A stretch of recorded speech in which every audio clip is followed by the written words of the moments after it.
গত ভোররাত্রে আমরা গোপন সংবাদের ভিত্তিতে আমরা বুত্তামোড়া এলাকাতে একজনের বাড়িতে রেড করি। সেখানে গিয়ে পাই একজন বাংলাদেশি অনেকদিন যাবৎ এখানে আছে, ফলস ডকুমেন্ট প্রডিউস করে ওদেরকে আমি ডিটেইন করি, থানাতে নিয়ে আসি এবং ওর বিরুদ্ধে একটা কেস রেজিস্টার করি আর ইনভেস্টিগেশন এখন চলছে।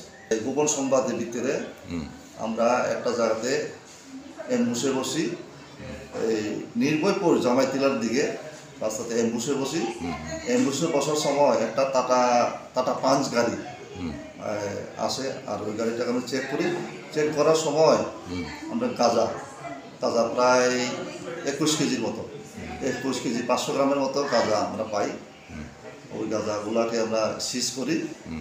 আর এটার সঙ্গে ছিল ড্রাইভার একজন আর সঙ্গে 2 জন।